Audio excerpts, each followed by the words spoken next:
Good evening, everyone. How's it going?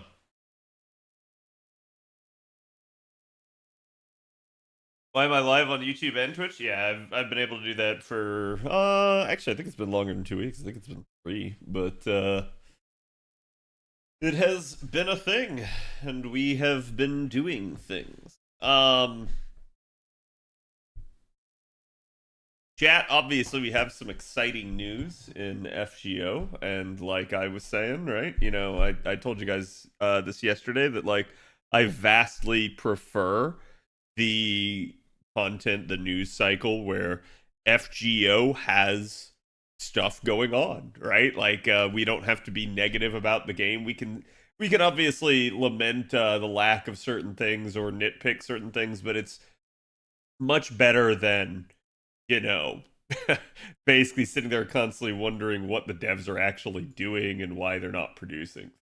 Much better to talk about what they might do because of things they've announced. So I'm pretty excited for it. I hope you guys are as well. Again, we'll talk about that here in a minute. I did just get the tweet out. Do me a favor, chat. Go give it some love. See. Also, if you guys want to help some of my buds out, it looks like both Wii illustration as well as oh god, I keep wanting to say Tema.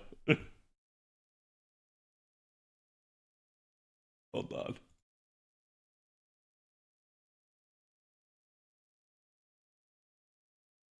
As well as Tutu, sorry. God, my brain. It's been shot ever since I went back to work this week. But so we and Tutu are both doing commissions right now. If you guys want to help them out, I believe both of them are in need of money for the holidays, hence the reason they're doing it. So feel free to go help them. I retweeted both of them, so just go check out my feed on Twitter and you'll find it. Obviously, we've got other news, but let's go ahead and get this party started. Artwork for you guys. Here we go. Here is today's art. And let me send it over to you guys over there on YouTube. Hello, Natasha. How's it going? There it is. Okay. So,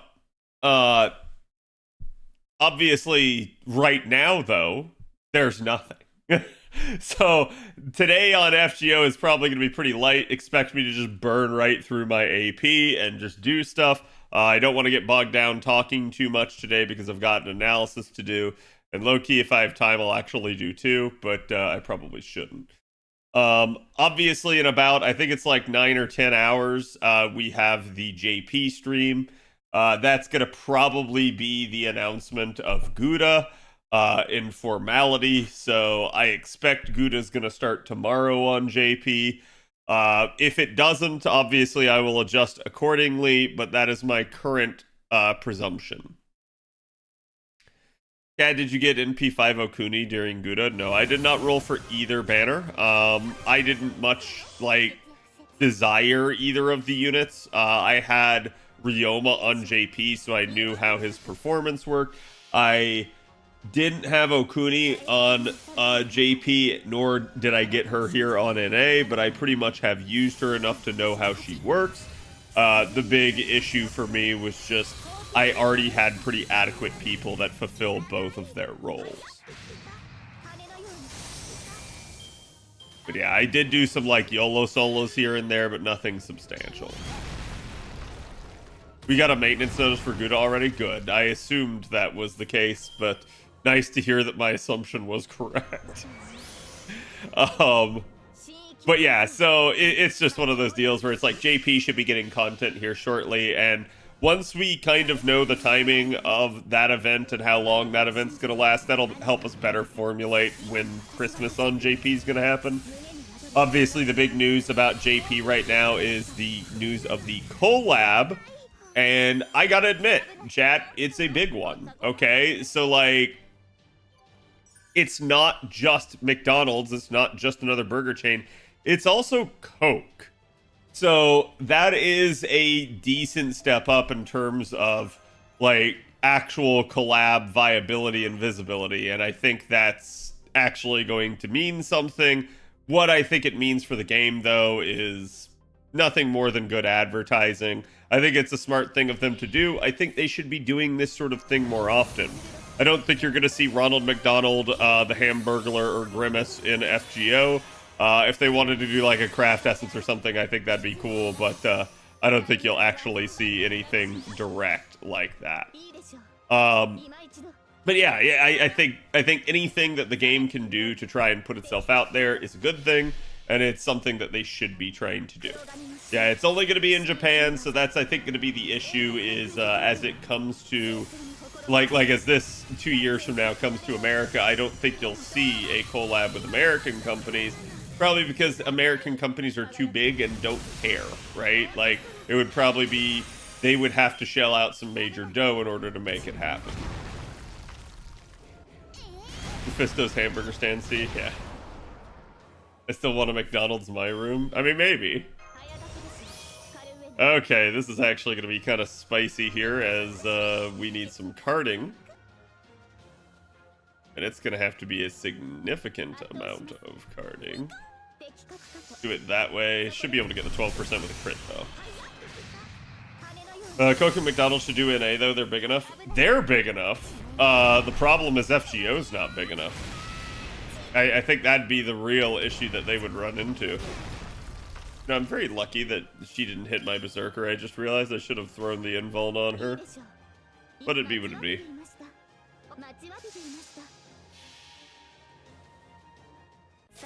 They will alter tackling a polar bear. Yeah. But yeah, so like I said, I think that's good. I love the fact that we have that. I have yet to see what it was. They did put out some promotional stuff, including Santa Alter and Nightingale are there as like shadow servants in one of the images. At least that's who it seems to be. I'll be curious to see what they do with that. I don't know if that just means they're gonna like slap them in a Happy Meal or something like that, but that'd be intriguing to say the least. Should I wait to play JP so I can level up for the event? Should you wait to play JP? No. If you're gonna play JP, you need to start right now. Otherwise, you're in trouble. The one on the right looks too short, and the stature looks odd. It is what it is, right? Like, I'm at this point now, though, too, just basically saying, like, if other people wish to conjecture a whole bunch as to what it is, and they wish to quibble over what it is, I don't care, right? Like, and I'm not saying that to, like, sort of dispute anything you say, just that there's always going to be people that are going to like sit there and disagree no matter what. So it's one of those deals where it's like, it'll be what it'll be. We'll see when we see. I'm not, gonna get super panties in a wad over trying to figure out what it is. Probably know the event could be locked again. Gouda is Fiyuki, I think, but Christmas is the one that's stated to be like, what is it, 6.5 or something, so. No idea why Gouda Close Call was story locked, by the way. Yeah, I kind of agree, other than they just wanted to make the event difficult. The thing you gotta understand, though, too, here, Coda, is that a lot of this was done on purpose in order to make it a little bit better for, like, getting people up to date on Tunguska. I think that's truthfully the reason why they did it, and no other reason other than that. That few McDonald's art are a legit collab? Yes. You're actually getting a collab with FGO. Like, I wouldn't assume that it means, like, you know how we have, like, collab events every, like, golden week of every year? It's nothing like that, Chad. It's just a promotional collaboration. Good advertising. I think it's nice to see stuff like that. There may even be some IRL stuff where, like, I don't know, maybe if you, like, go to a McDonald's in Japan, you get something, or vice versa, right? Like, it just depends.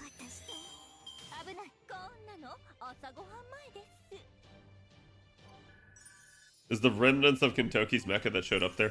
Yeah, but you could have easily left that line out and then it wouldn't have mattered. I'm gonna tell you guys flat out that the simple explanation is just that they wanted to get people up to date for Tunguska.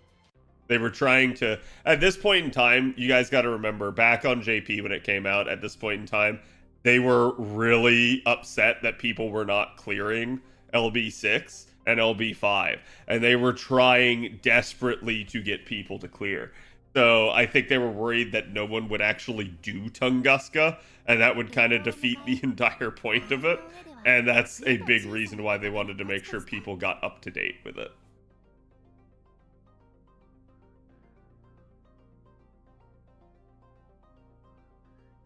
We got an image of the image without silhouettes. I can send it to you, sure.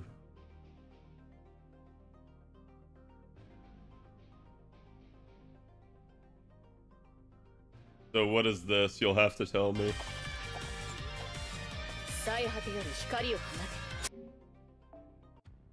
So it looks like we have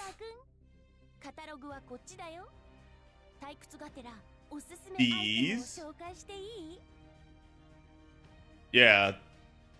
I mean, that's Nightingale and Salter then. Which is the one I've seen. I haven't seen these others.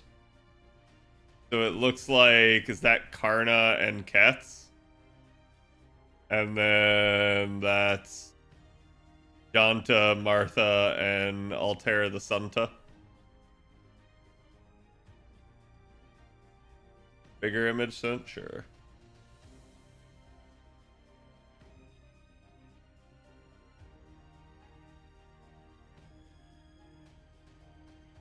Yeah, so this is, because Trubs was the one that was telling me that it was these two. I hadn't seen this myself. Like, it seemed reasonable that this was, Santa Altar, but, you know, it is what it is, right? Like, if people wanted to conjecture over who this was, that's fine. But yeah, it's just promotional images. I assume they are going to be craft essences or maybe posters that you get, right? Like, they may be turned into craft essences in game, and then they may be posters like that you can get or something like as a handout at McDonald's. I don't know, right? Like, someone that speaks Japanese can tell me. I do think it's interesting. Like I said, I don't think you'll ever see this on the NA side of things. However, I am going to say this too, that like, this is good.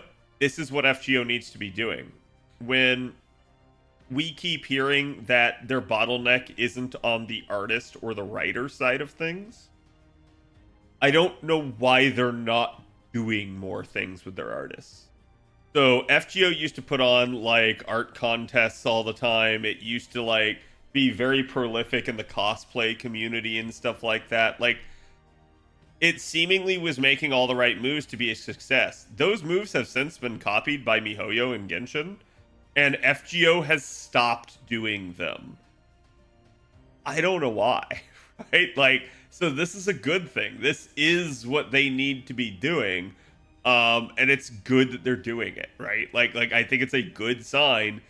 If this game were wrapping up, if this game were ending anytime soon, you would not see them doing this. They would not bother to spend the money. They would just basically say, all right, we're going to milk it for however much we can, and they're not going to do it. So the more you see them doing stuff like this, the more positive it is. It does mean they're still trying behind the scenes, and it means that their, you know, faults, their inabilities to do things are probably legitimate and not planned, right? It's probably still a concern, but it's a legitimate concern rather than like, oh yeah, we're just actually trying to milk you, right?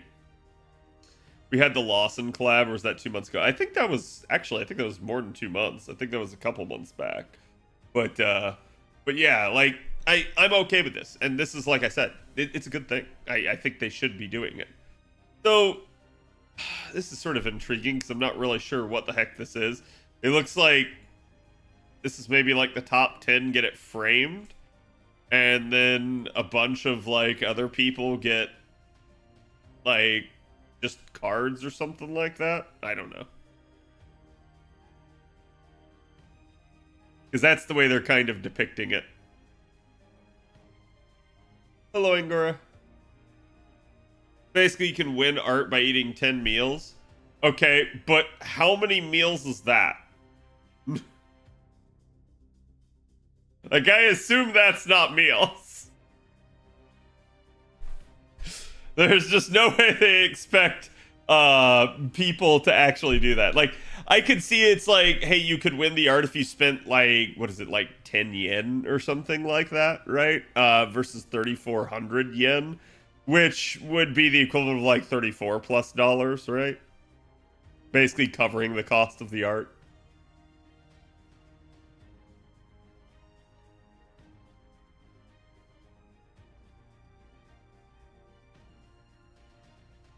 It was October they showed off the merch in the Grailfront stream. Okay. Well, yeah, but I think the collab was from even before that point. Maybe they expect America tourists to do it? No, I don't think so. Not that, like I don't think you put a collab type thing on in preparation for stuff like this, right? Like in preparation for people coming from overseas. I feel like that would be just risky. Why are they collabing with McDonald's and Coke? Because it's good. It's smart of them. I couldn't tell you why they decided to. Just that these are always good things to get the name of your game out there, to show that you're doing things, that you're proactive and stuff like that. So like I said, just from an optics and marketing standpoint, this is good. Will it actually impact things? Will it actually do anything? I don't know. I'm going to say this. I think it's better than their sponsorship of horse racing that instead got everybody to like hyper focus on Uma Musume. So it's like, I think a little bit they actually end up low-key feeding Uma Musume right as it was coming out for a very ill-timed sponsorship with a horse racing track. But now I think stuff like this, yeah, this is good, right? Like, I'm A-okay with that. Fate normally only does Japanese promotions. Yeah, like, chat, you might see this sort of stuff as like, they may like, because again, I don't know if these are like cards or posters, right? But like, they'll probably put this on sale in the Aniplex of America store years later, right? Like, they'll probably make it available at like local events when they do like Anime NYC or Anime Expo, right? That I could easily see them doing, right? Like, so it's not that there won't be any path to anything like this for you. It's that don't expect a like United States collaboration that has some gimmicky thing that you can do. Low key though, if there's an Aniplex of America person out there, this is the sort of shit you should be doing to promote your game. I think the biggest issue that FGO has in the West out here is the fact that a lot of people don't know about the game, and those that do all have negative opinions that they've heard about it. So you got to do a little bit to fight those negative opinions. But I doubt they have the budget for something like that. Gonna get an FGO happy set? Yeah. That's what I was saying. Like, I hope they end up putting this in like a happy meal or something, because I think it's good, right? Like, this is absolutely what they should be doing, and this is a positive thing.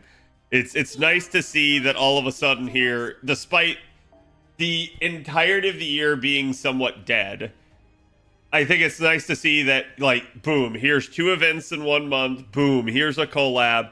Now, low-key chat, since the timing still seems weird to us, I do wonder if the collab is the reason you're getting Christmas and that they were probably going to bucket again. But, you know, that's neither here nor there. That's conjecture on my part. I'll never know if that was actually the case. But it is funny to me to see, because it's like they hadn't done 2 events in a month like yet, and then suddenly they decide to like cram 2 in back to back. I'm not sure why, but like I said, I hope this is a sign of things changing. I hope this is a sign of things getting better. I think they're going to realize very quickly, if they haven't already, that the less they run content, the more they bleed out players. Okay? I cannot tell you how many times, like, chat, there's plenty of you that I see on a day-to-day basis. There's plenty of you that I used to see on a day-to-day basis. Now, maybe some of those don't like me, right? Like, maybe they found some fault with me, or they just suddenly decided, like, CAD's boring, I'm not going to come to stream. It is what it is. But I think a lot of it also is just the case of like, I think FGO's overall turnout is down. This is kind of normal. We expect this around this time of year. It's actually going back up here a little bit. And I think the reason why is because we're starting to like come out of the slump into the holiday season where we traditionally have lottos and stuff, and people get off break from school and such, and they start to return. That is a very natural thing. But, you know, I could definitely say that I used to see a lot more people on a day-to-day basis, and I don't see them as much anymore, which tells me that odds are they probably left for some reason. Like I said, that reason could be me or it could be the game. And I think at least some of them, I'd be naive to think that it's all me, and that some of it isn't just people are disillusioned with the game at certain points. So I do think that like them doing more stuff is a good thing, and it will help breathe some life into the community again, which is what they really do need to be doing. They divorced from you? Like, low-key, Alba, that is absolutely what it feels like. I think one of the weirdest sensations as a streamer is, like, streaming every day, having people come in, talk with you on a day-to-day basis, and then leave. That's, in and of itself, not that weird. I'm kind of used to it. I'm kind of jaded on it at this point, but I think the weirdest thing is when someone comes back and then makes a comment that's like, man, haven't been around here in a while. Like, it sort of depends on the nature in which the comment is made. But, like, I have absolutely seen people, like, kind of try to fuck around. And, like, it takes everything for me not to just respond in a snarky, asshole-ish manner when people do stuff like that. Where it's like, yeah, there's the door, go right back out it or something. Like, but no, it's just one of those deals where it's like, I get it. But I think that is one of the weirdest interactions you'll ever have as a streamer. Because it's so weird where you have this person that is seemingly like suddenly just stopped coming to stream of their own volition. And then suddenly they've deigned like return and grace you with their presence.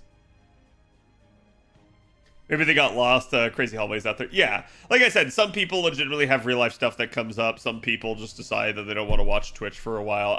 I'm not going to blame them. It's more like the nature by which people make such comments that makes me go like, huh? Half the time. Do you think they likely back-to-back Gouda and Christmas is a good sign in JP? I think it almost has to be back-to-back. I don't think they have the time otherwise. But do I think it's a good sign? Like, maybe, right? Like I'm gonna say yes. I think the issue at play there, though, is it is entirely possible that Gouda got delayed, and that's why they're so, like, jam-packed against each other. I don't know. The only thing I can say is that behind the scenes, chat, you and I go week to week with FGO. Whereas the devs have a schedule. So it's like, they know how much is going to run in this day, on this month, yada, yada, yada. Like they kind of know as they are moving throughout time what the next, you know, set of things are supposed to be. So, like, yeah, it's possible that Gouda got delayed, but I'm going to tell you that they probably had for a while been planning to have, like, 2 events right here at the end. So, just is what it is. I think what's perplexing to me, though, is, like, you look at them ramming 2 events back-to-back like that, and then you wonder why there was so much, like, dead and downtime earlier in the year. That's where I begin to wonder how much their workflow is responsible for that, and that delays may be happening. Is there a stream today? Yeah, in about, like, 9 hours, there should be a stream on JP. Mr. Two Love Trouble will be covering that, so if you guys haven't already, go give that man a follow. I think that's some like 5 a.m. my time. I don't know. We also got a due date for Dragon's Dogma 2 that'll be coming out. Apparently Baldur's Gate patch 5 is going to be dropping this week and should include a new ability to recruit Minthara, from what I've heard, as well as potentially a new difficulty mode that's going to be called Honor Mode. That's functionally like their version of Iron Man or hardcore mode, where basically, like, there's only one save, no saves coming. If anyone in your party dies, they're dead. So definitely some interesting stuff. And CD Projekt Red did their announcements today as to like their performance for their quarterlies. They did announce that Cyberpunk Phantom Liberty did well. They said it had a 20% attach rate for a DLC. People were lauding that as really good. I don't feel like that is. At least not for like expansions that you used to see in the past. I feel like that's actually not that good. That's 1 in every 5 people that purchased the original got the DLC. But I understand that everyone wants to sunshine pump that game now. For me, that metric doesn't feel like that's actually that stellar. But the big news is that they had apparently switched like over 50% of their devs are now working on the next Witcher game.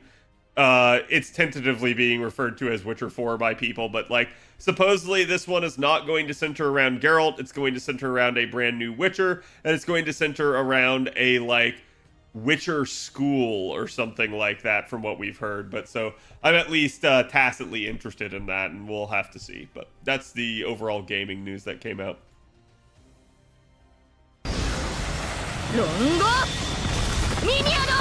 Geralt's story is supposed to be done.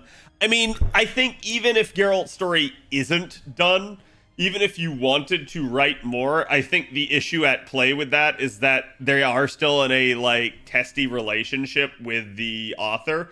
The author has finally like settled things with them and agreed, but I'm sure part of the agreements there are probably that they leave the like main characters from the books alone now at this point. So we'll see. A Witcher school, you're a Witcher Harry. Yeah, I mean, there's a lot of like theory craft on it already because the teaser that we have is a Witcher amulet, and I forget like what it was, but people were insinuating that it's a particular school due to the like emblem. They should remake 1 and 2. I mean, like I think 2 has been remastered. 1 I think is in the process of getting remastered, but I wouldn't expect them to ever remake 1. They would have to just torch that thing and completely start over. 1 is notoriously not well received.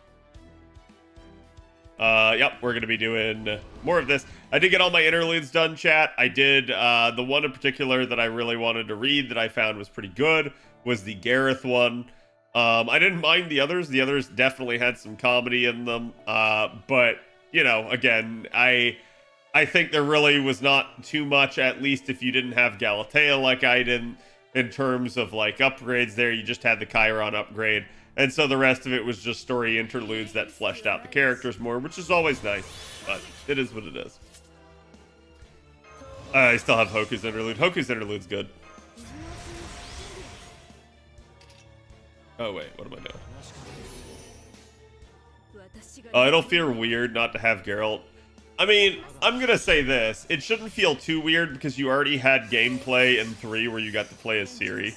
So, I feel like that was the same problem that, like, Dad of Boy had, where, like, when Ragnarok came out, you ended up spending way too much time playing not as Kratos. And, like, low-key, that is actually one of my detractions from it.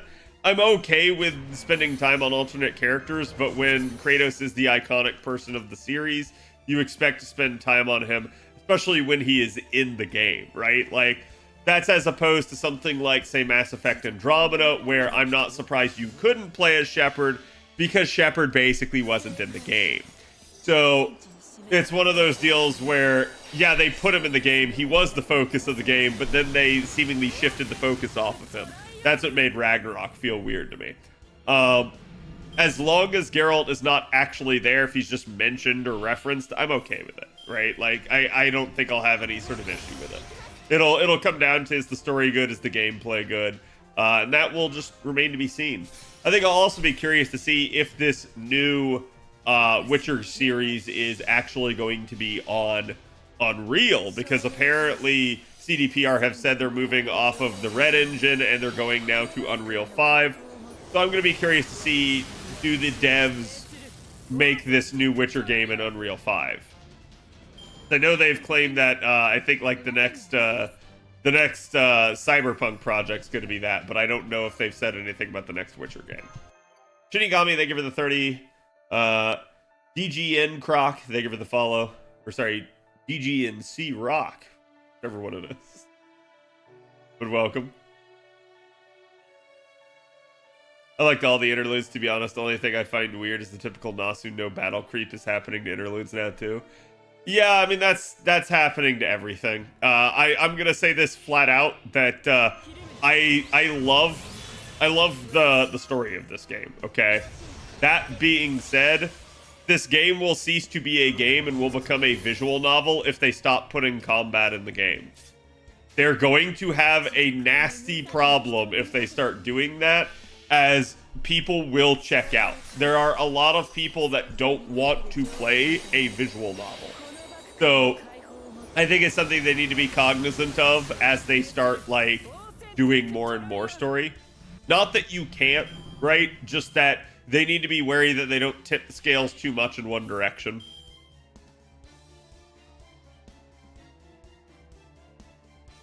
Need that Unreal Engine 5 and Super Mega Double Ray Tracing to trace that sweet streaks down someone's bare ass.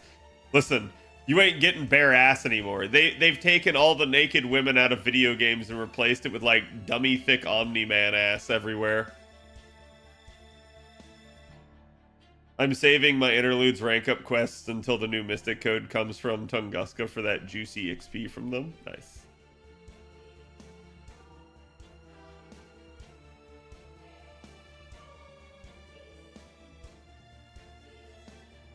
Level it through lottos. Yeah, you're not gonna get a lotto to actually level it though until Tesla Fest.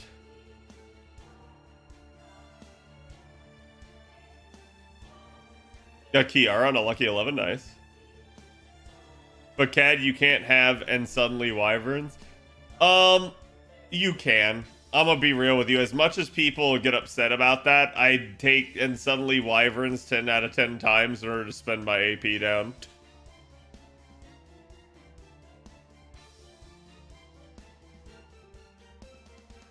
Refresh courts, gotcha.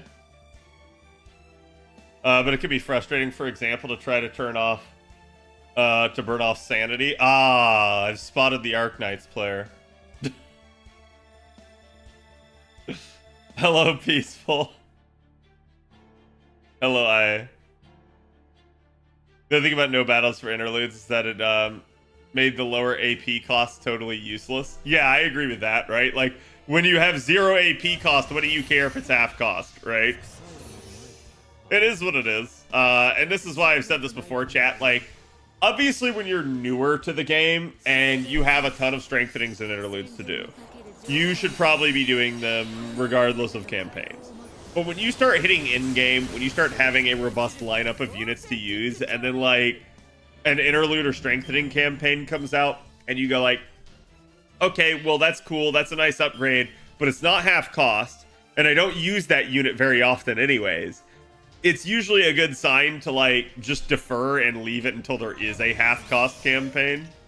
I think that's been part of the issue with JP, is that, like, because JP hasn't had interlude campaigns, there haven't really been a lot of half cost times to actually spend it down.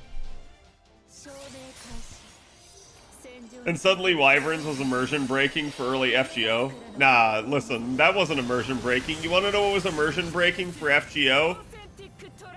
One-time speed. That was immersion breaking. Okay? Like, where the game was so effing slow that you forgot what you read. That was immersion breaking.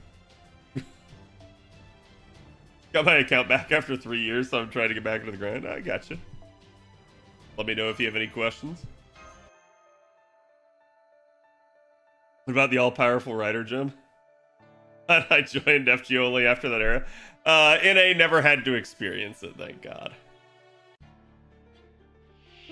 Still waiting for 35 free quests to go half cost. Yep. Yeah, and that's like... Usually, if you can put it off, there is benefit too at that point, but it requires you to not need the unit. So, like, you just gotta be, like, careful that you don't actually end up needing something. But remember, at the same time, chat, there's always the reverse scenario, which is you go, oh shit, I need that upgrade, and then you just go do it. It's typically not that bad of a like scenario to run into. No back button? Oh man. Remember when people were saying, hey, once we get the back button, we won't have to like force quit the game anymore? Yeah, those were good times. Where are we getting a McDonald's Japan and Coca-Cola collab in FGO? I don't really know, other than it's a good thing for them to do. It's definitely great to help promote the game, so I'm excited for it. Visual novel is Type Moon's specialty. I personally would. Look, like I said, for those of you that want a visual novel, that's fine. You basically already have one. Like, chat, there is so much reading in FGO, it pretty much is bigger than any of the visual novels themselves on their own. So, at that point,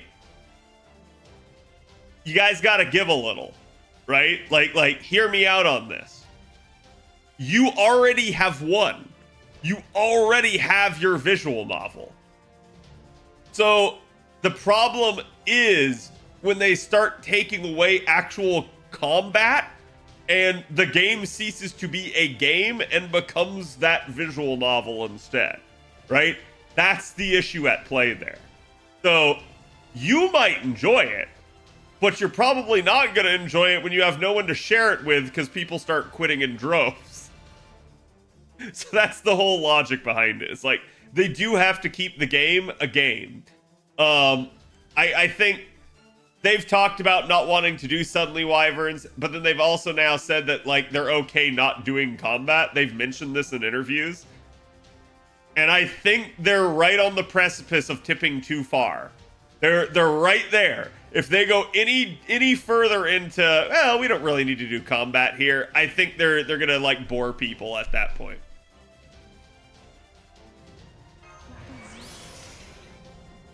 Visual novel fans already won. Yep. Imagine reading them out. You should. This game has excellent story. That people force quit the game to fish for RNG. I mean, you can't even really fish for RNG that way. You have to at least do something normally to change the crit. Like, usually it's crit RNG is what people are trying to do. And the way a lot of crit RNG works is it's seeded, and a lot of it has to do with hit counts and such. So it usually takes you mixing around cards, but that, like, even they usually have very static outcomes. And once you realize that, there's no amount of like force closing that can save you in some circumstances. Like, this is why I haven't bothered to make a video on it, is because it's such a like highbrow topic that A, most of you wouldn't understand, B, it would be very difficult to explain, and C, the result would be nothing. Like, it would not make you a better player in most circumstances. So there's a couple of oddities, like tidbits of FGO knowledge that I unfortunately know.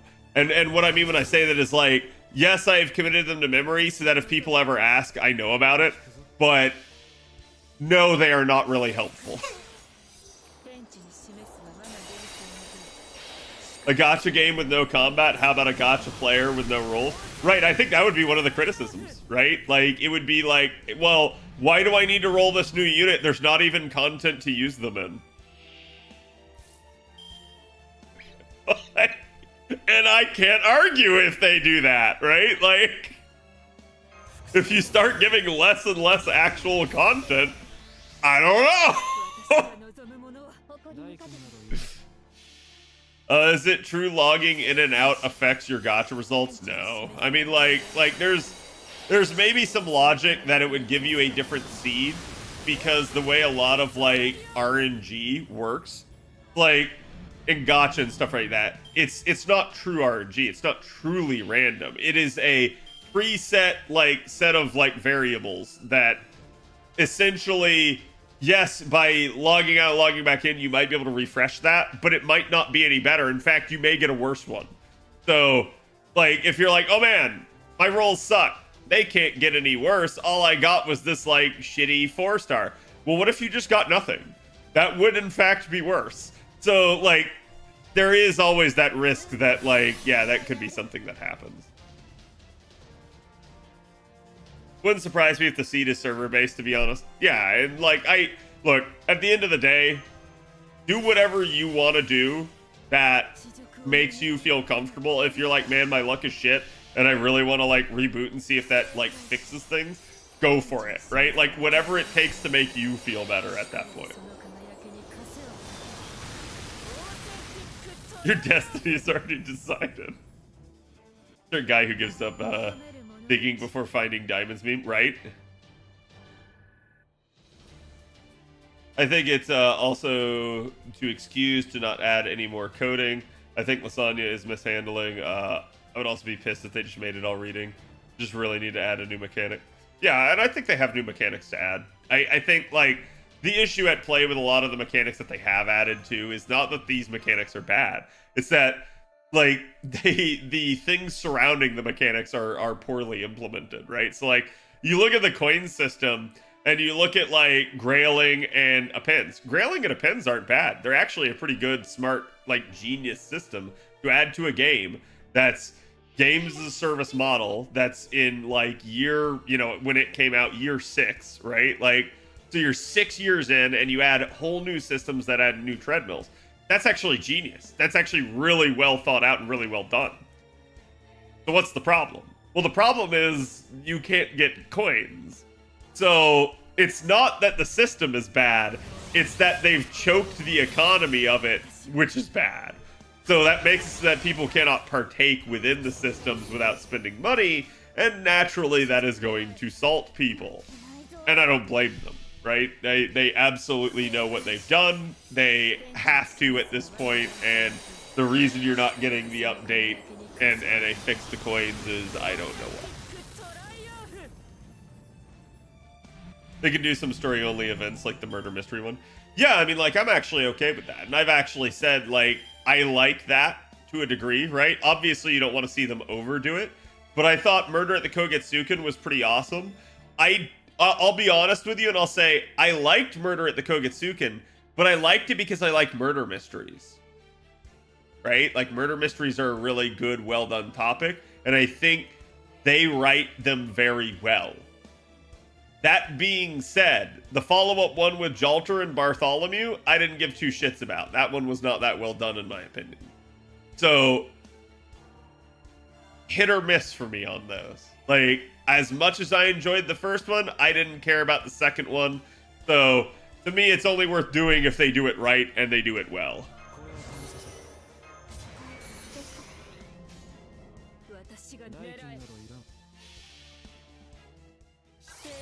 Just for allowing players to have low rarity favorite character to bring them up to the usefulness. I mean, honestly, I wish that that Grailing had more of an impact on the low-level characters in that regard, because I think the problem that you have is that Grailing is linear, and some of those low-level units, like, even when you Grail them, okay, you can Grail Hans to 120, and he's still going to have far less health than, you know, some other unit at even 100, right? So, like, that's going to be kind of some of the issues that you run into. And I think that is essentially something they should probably look into. I assume some of the equalizing force there will be whatever the change they make to bond Cs, but we'll have to see.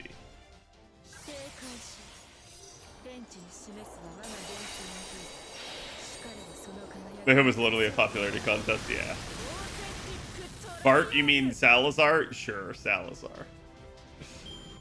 Can we have more RPG elements in FGO to look like Octopath Traveler and have HD 2D sprites? You know, I'm gonna say this. I think one of the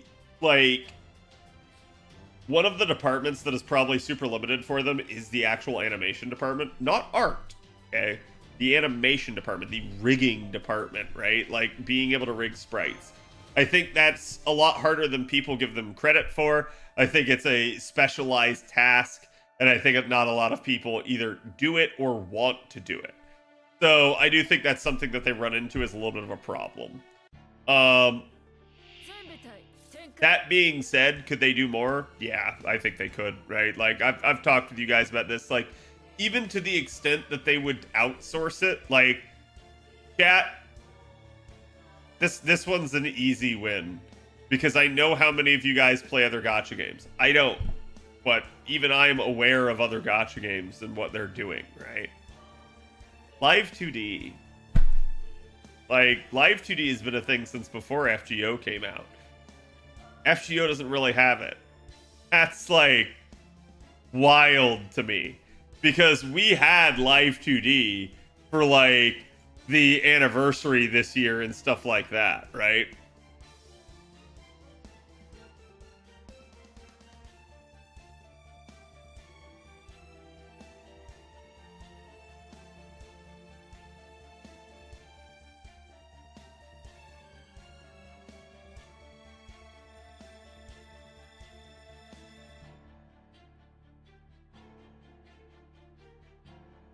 This is funny. Here I am trying to look it up and I find my own video. Curse you, YouTube!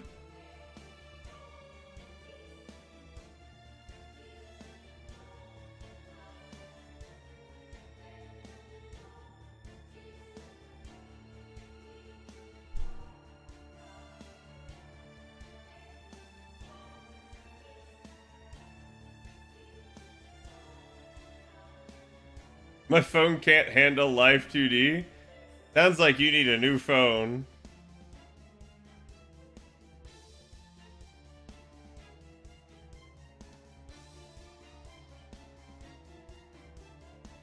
God, why do I just not see it now? This is the fucking beer made Proto Merlin is what I was looking for, but I'm just... I don't see it. It's like they took it down or some shit. I would like something more inverse of story only events. Give us more CQ focus style content. Okay, so newsflash, buddy. You're about to get Tesla Fest.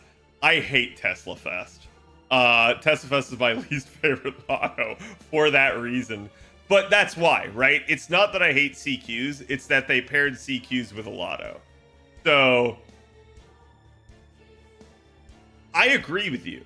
And I've said this time and time again that it is the dumbest thing ever that they immediately pair the most lucrative farming event with challenge content. And I'm going to tell you right now, it is a dev plot 100% to just make you farm less. Right? That's all it is. It's the only reason why they pair the two. So I actually wish they separated the two. I wish they gave you a challenge-oriented event and then gave you a lotto and detached the two and let them have their own weeks. And I think that would actually be a lot better. And I think people would appreciate that more. Like, low-key, you see that with the Grail fronts. I think people actually really like Grail fronts. I think they're normally pretty receptive to them. And their only criticism of Grail fronts, for the most part, is either how long they take or the lack of challenge in them. But I think, like, if you wanted to give us a CQ-oriented event, or rather, not even an event, but just like a gauntlet, so something like the Dante's Tower, right? Like, I think that's great. I think that's exactly what they should be doing, and they just don't. So. Unit selection mechanic with Sensi keys, yeah. Pair CQs with tower events? No. No. And the reason why is because tower events are already... Okay, so chat. I have a controversial opinion.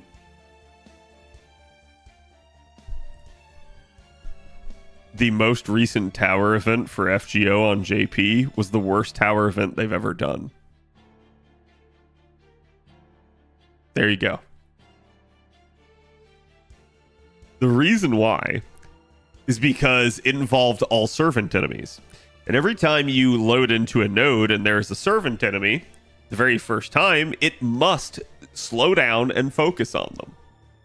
And considering every single node had at least 2 servants, and in most cases 3, in some cases even more, you ended up wasting so much time just sitting there watching it zoom in over and over and over and over and over again. Chat, we're talking like over 600 times throughout the entire course of the event. You had to have a small, like 2 to 3 second pause.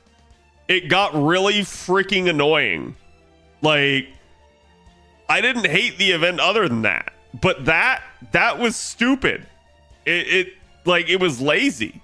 They should have just removed it.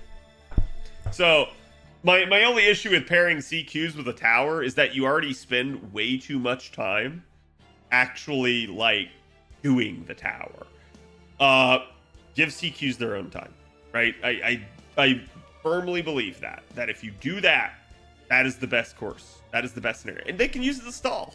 Like, to me, low-key chat, like, what if you just took every lotto and you made every lotto 2 weeks?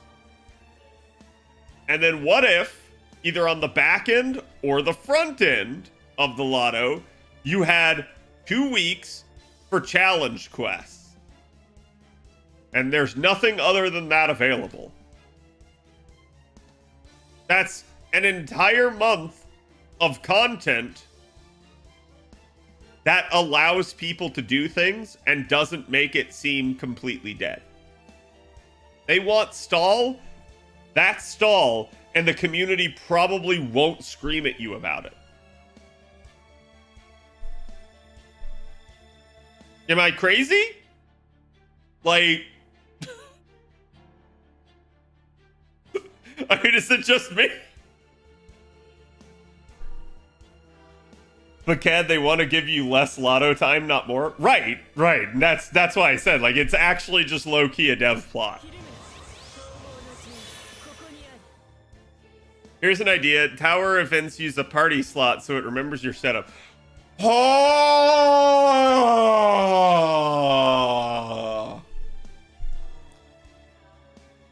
Yes.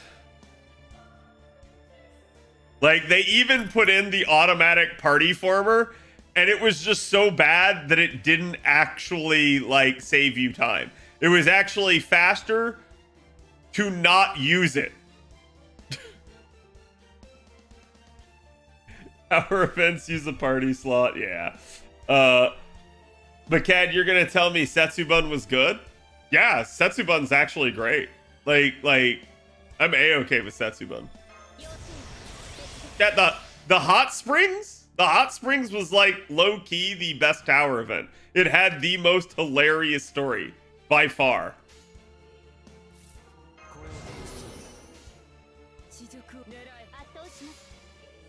Still a weird quality of life that they implemented. They talked about it in some of the anniversary interview. They said their plan is to make it better. So I'm gonna say this, chat. If you believe them, I think it's good. Right? Like, I think it's a good quality of life. However, it's difficult to believe them when they say, yeah, we know it's bare bones, we're going to improve it. And it's been 6 months, and they haven't improved. So, that's again, like I said, it kind of just reeks of, like, things are not as they seem behind the scenes, right? Like, they want to do things, but they don't have the manpower to do them.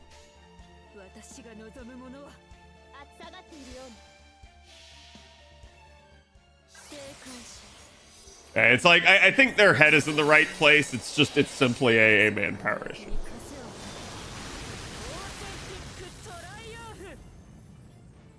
I still recall the steeds hanging out in the hot spring. Yeah, it was great. The hot springs event was amazing. At least for what little story it had, its story was great. At least that's my opinion of it, right? Like I think obviously there are going to be people that prefer the Amazonas. There are going to be people that prefer, like, you know, even the most recent one on JP.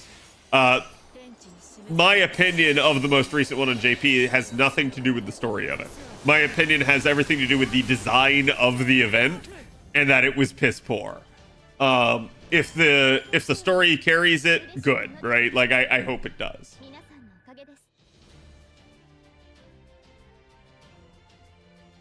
They made my nemesis into story, I see.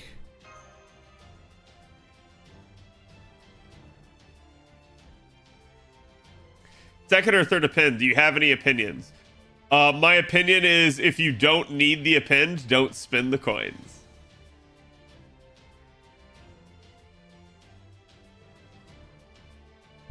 Really depends on whether or not you're going to be doing mash solos. For me, I'd probably default to the mana loading just to get her to an initial MP faster. But at the end of the day, right, like, you're not getting mash coins. So, like, you have to be very careful with how you spend those. Even if you wanted to wail for more mash, you can't. Not yet, true.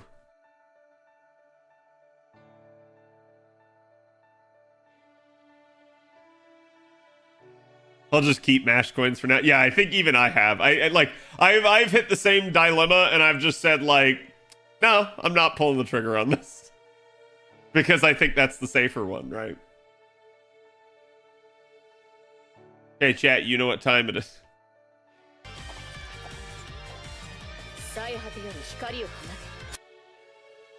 Okay.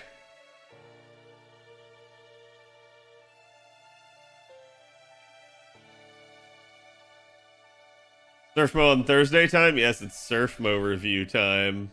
Surfing? Well, that will actually get me to Surfmo, so let's go. Like, the fact that I miss Surfer, nobody calls her this. I assume this is like what it's referred to as in game, because like I've never heard either of these used.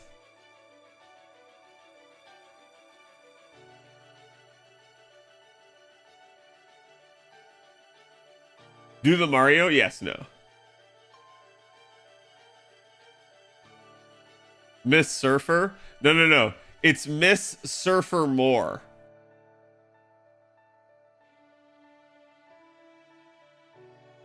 Totally gonna pull Miss Surfer? Yes. We only know Surfmo. Yep. Or I've seen her referred to as Big Wednesday because that's her Noble Phantasm chat. Anyways, let me pull up some stuff for Surfmo here. Gee, what should we use? What craft essences should I do?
Just a second, chat. Okay, it's Nemo's Bonsi. I was like, wait a minute, what CE gives water side?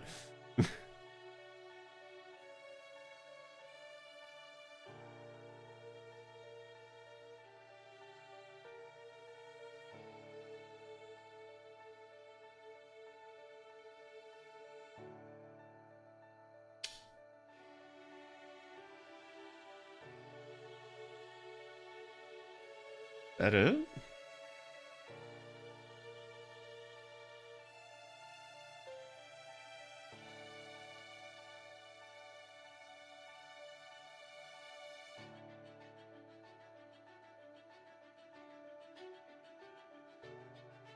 Are those the only two? Wow.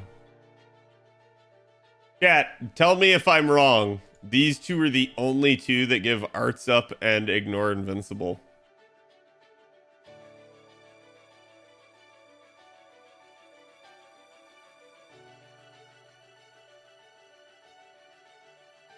I'm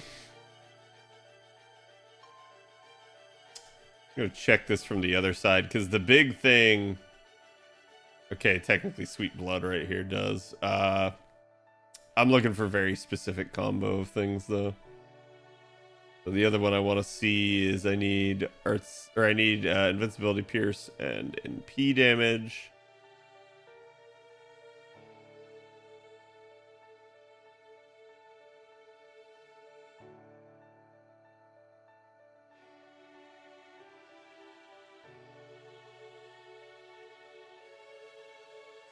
Yep. Okay.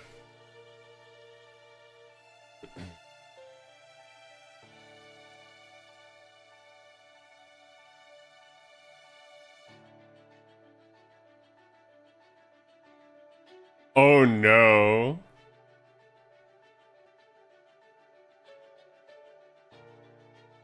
Oh no. Oh, that sucks.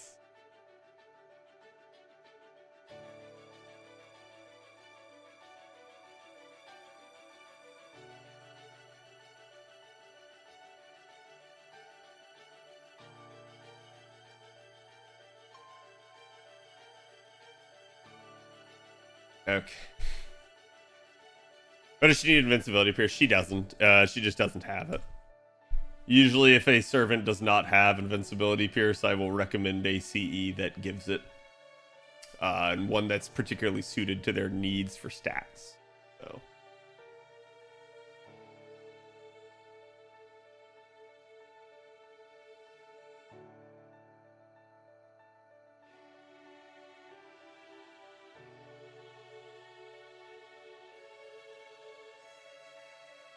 Okay, let me read the notes here real quick.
I knew it. Caught you templating.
Mama's better.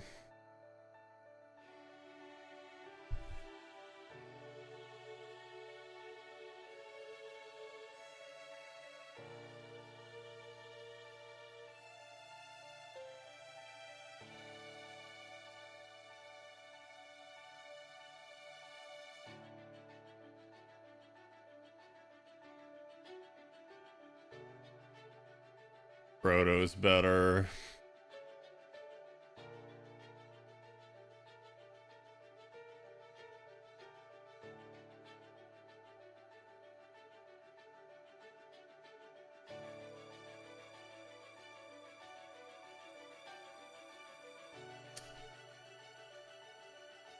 Bride's better if Sky.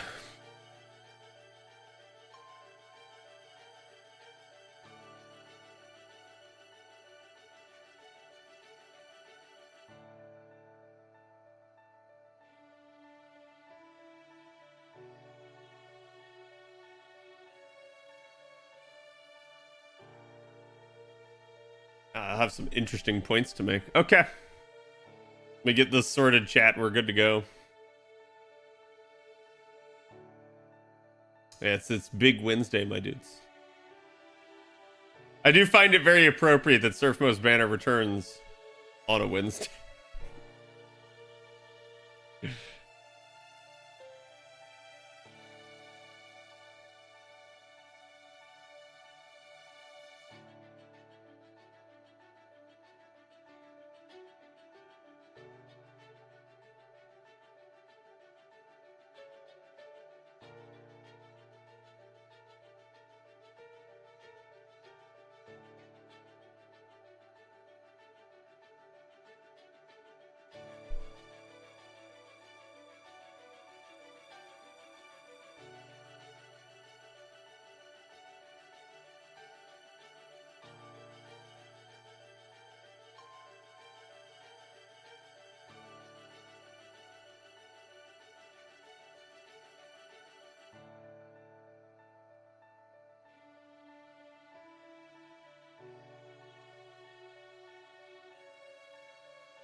Avalon, can you get me a Tamamo?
Just isn't as special anymore. Oh, don't worry. I'll make the case.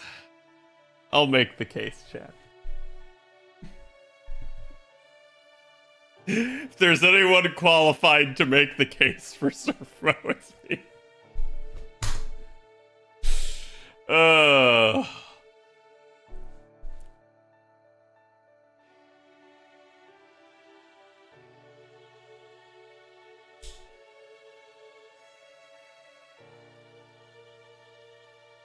I'm just waiting on the number here from Avalon. Because I don't want to start until I have it in case I gotta ask for something else.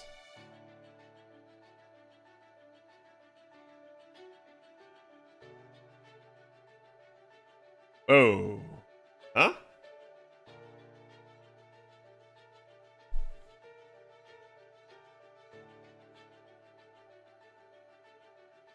More damage that way?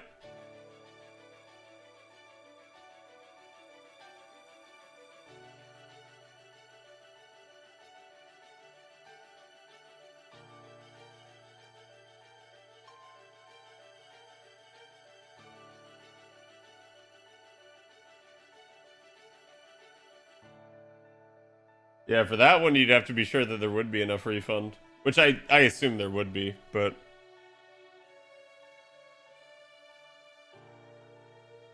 Because that'd be...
I wanted to make any servant into a summer servant. Summer Lalter.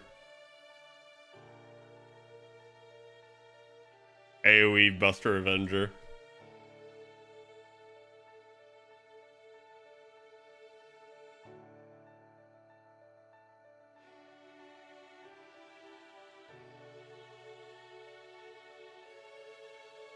Alright, now I'm just confused.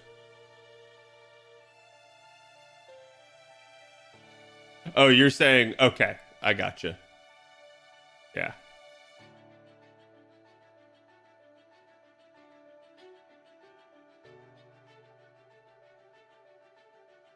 But would that actually be more damage?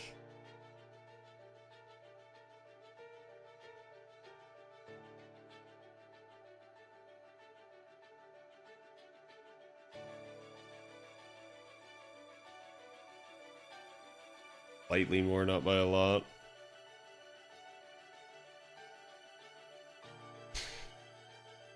All right, let me try to record this. I don't want to get bogged down on it. Okay.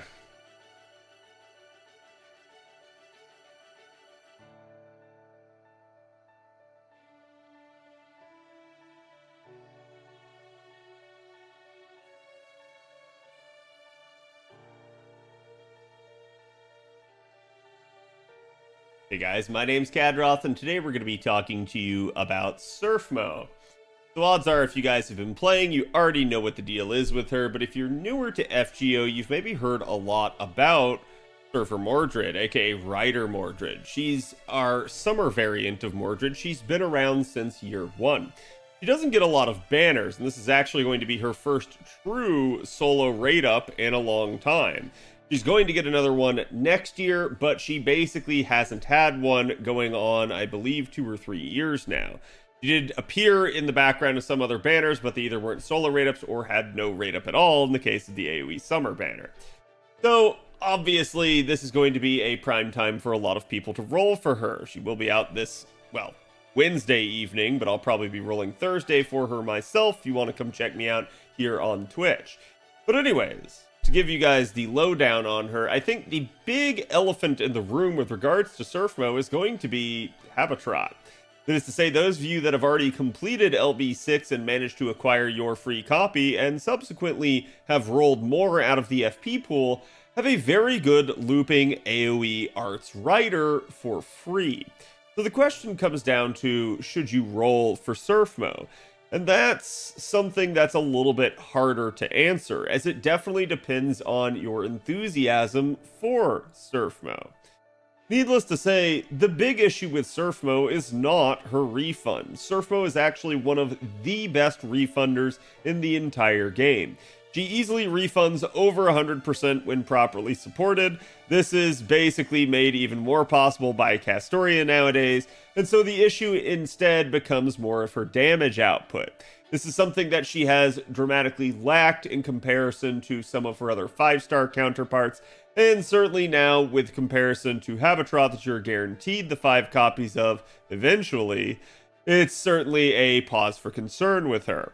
So, what I'm going to do is I'm going to walk you guys here through Surfmo's kit, and we're going to talk about my experiences with using her both at a high NP level and not, and all of the things that I think you should consider when rolling for Surfmo. Understand, I'm going to make her sound very good, but don't feel obligated to roll, even though this will be her first banner in a long time. So, starting off right here at the bat, we can easily see that Surfmo is a 4-star. She is a rare limited 4-star. You don't have a whole lot of banner availability for this unit, so instead it's going to come down more a little bit towards, you know, again, how many copies can you get and how much do you have to actually spare to roll for her. That being said, with regards to her overall stats here, you can see she does start out at about 9.2k attack. This is actually not a bad attack stat, and this is why I say, even though the issue is damage, remember my mantra here that you should not always judge the book by its cover. Just because the stats are a certain way doesn't necessarily prove out the entirety of the servant's capability, because a lot of it's bogged down in the entirety of their kit. So again, she does have good attack power for a 4-star. This is in the solid range for them. It's not 10k, it's not the like upper echelon of 4-stars, but that's relatively rare. 9.2k is still actually pretty solid. She does have 11.4k HP, not the thickest out there, but certainly thick enough for a 4-star, and she does have hard survival in her kit. It's actually one of her really upsides to having her, is the fact that she's actually fairly hard to take down in certain challenge scenarios. And this has actually worked to my advantage numerous times in these Saberface only runs that I've done with her, as Surfmo actually did manage to save a pesky battle that I had all the way back against Scheherazade in, again, Epic of Remnant. So that was back in the early days of the Saberface only runs, and without her, we didn't have some of the other writers at the time for the Saberfaces. I don't think I would have actually gotten through that fight. Certainly here you can see she is Earth attributed. That's neither here nor there, but it's not a bad thing for her. And she does have 204-star absorption. This is slightly higher than average, but again, she is an arts unit, so we can expect maybe a little bit slightly higher in order to help that out. The thing with this is she is a writer, so writers naturally have very high star absorption rate, so you don't have to worry about this too much. Just note that Surfmo will have the benefit as an arts unit of being able to soak quite a few stars.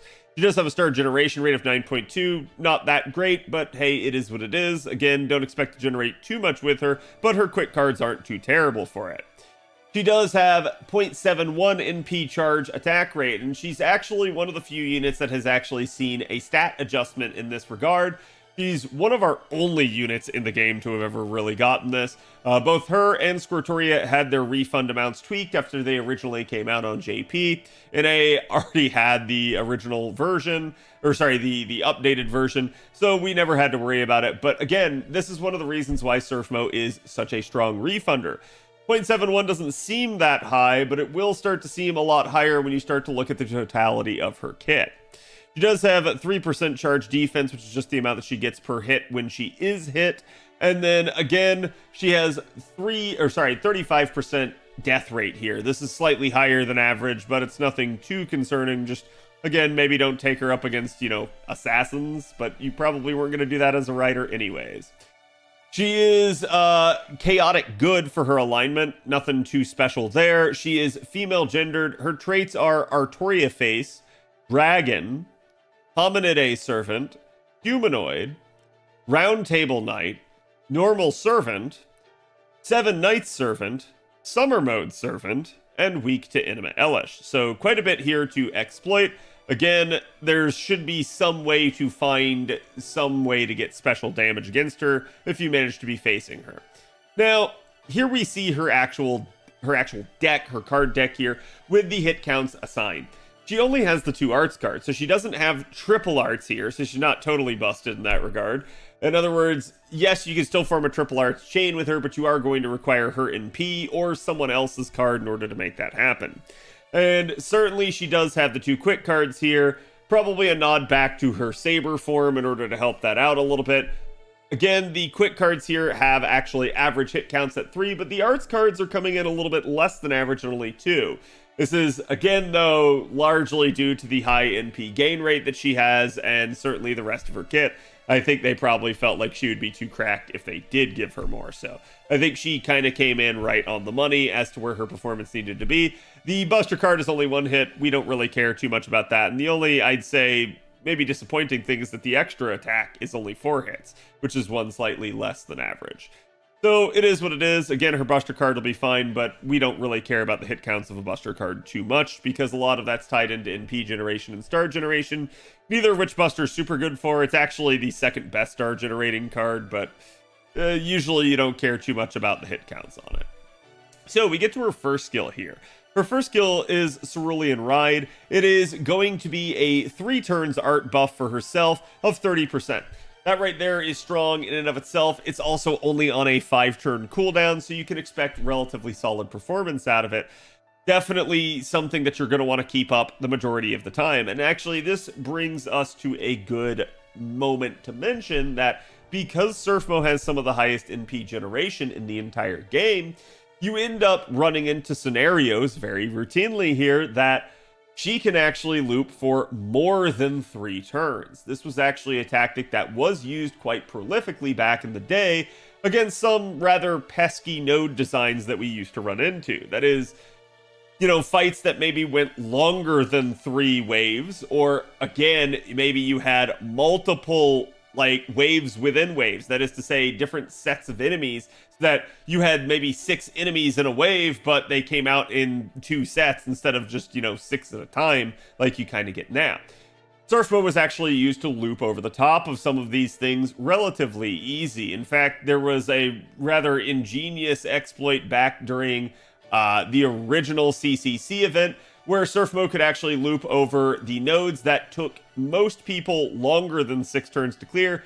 She could actually do them in 6 turns by virtue of exploiting her, not only her 3 turns of uptime, but also the ability to get back to her buffs by the final turn of the loop against the boss, and also to be able to refund in the interim turns when she didn't have buffs up by virtue of low hitting and utilizing a Tamamo NP. There was a hilarious synergy there that managed to work. So that's something that I think can really be taken away about Surfmo, is that Surfmo, her refund is so good that you can actually make her refund over multiple turns beyond just 3. It's rare that you'll find yourself in a scenario to need this, but it is useful when you do. So that is something that's very good about the low cooldown of this skill and the high uptime of it. Her second skill here is a hard evasion right here for 1 turn. Definitely nice to see. And then increases her own critical star generation rate for 1 turn by up to 50%. So you can see that she didn't have the highest star generation rate here anyways, but this will certainly help it out, as you could use it to potentially get a little bit more. I'm going to say not going to get the best results when using it with her NP, because again, arts cards don't generate that many stars. You pretty much have to skew things in your favor to even get them to generate one. But I would definitely try to target this with concerns to whenever you're going to have the quick cards. That will definitely help you out if you're actually managing to have to card with her.